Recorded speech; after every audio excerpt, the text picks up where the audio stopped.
Hello, everyone. It's mid-January 2022. I wrote a column this week for one of Canada's major newspapers, the National Post, and I thought I'd read it for those of you who want to watch or listen. It's entitled, Time to Live Again. I spent more than 3 hours on the phone last weekend trying to get through to the online security department of one of Canada's major banks. One of my accounts was shut down because I had the effrontery to sign in from Alberta, an event too unexpected for the bank's security systems. I was placed on hold interminably, subjected all the while to the corporate world's idea of music to soothe me. I was then offered a call back, which I duly received 45 minutes later. Then I was placed on hold again and again and again. This all occurred after my patience had already been exhausted in the aftermath of trying to fly in Canada. Like so many Canadians, I have been unable to see many of the people I love and who are tolerant enough to return the sentiment for nearly 2 years. Lockdowns, restrictions, limits on personal and social gatherings, precautions.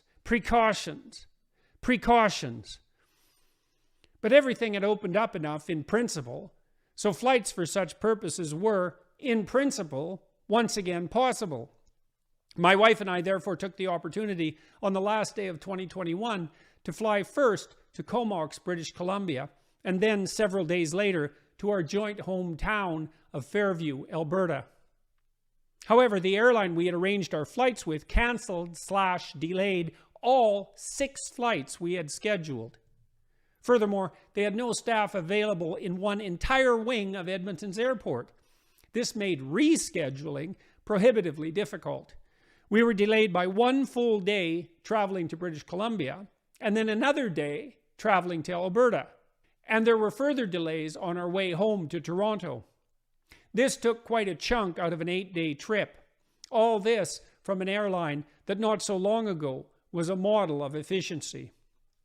Like most people in Canada and in the broader Western world, my wife and I are accustomed to systems that work.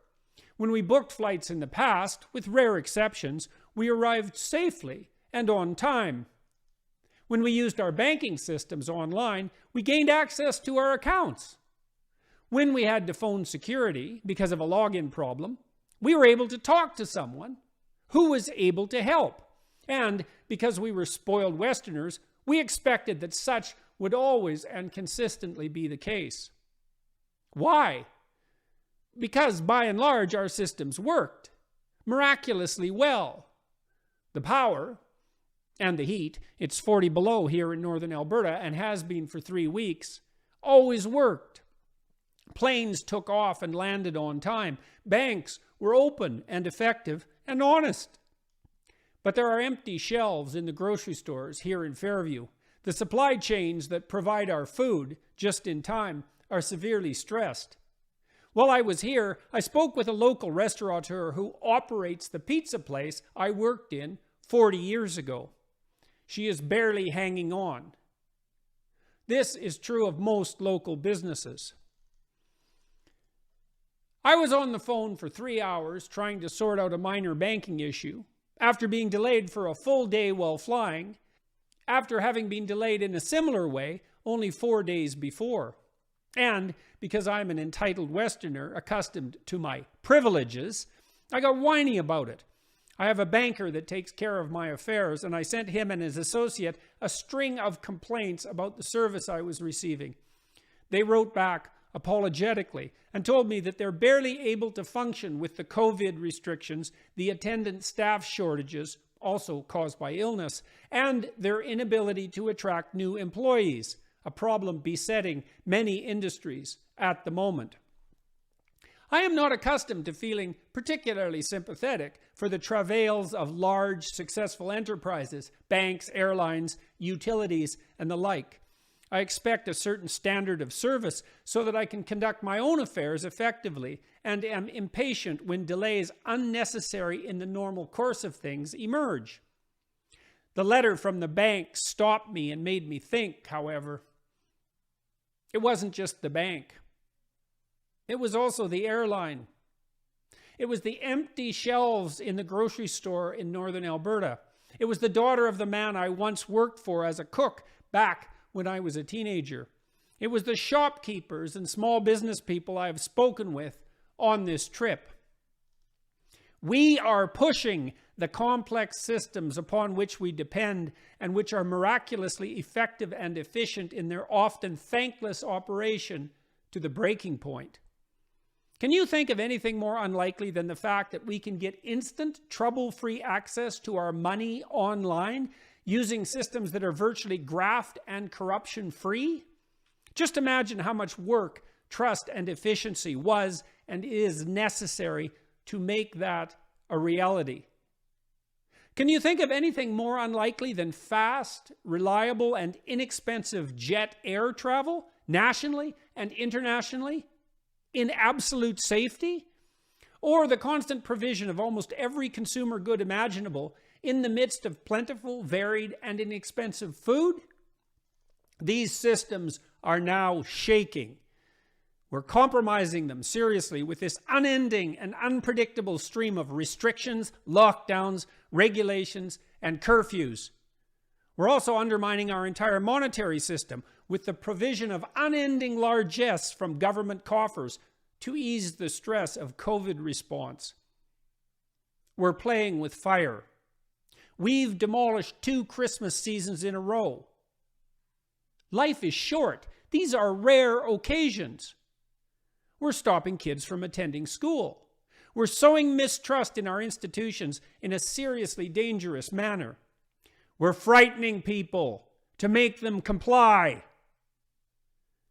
We're producing bureaucratic institutions that hypothetically hold public health in the highest regard, but subordinating all our properly political institutions to that end because we lack leadership and rely on ultimately unreliable opinion polls to govern broad-scale policy at the political level.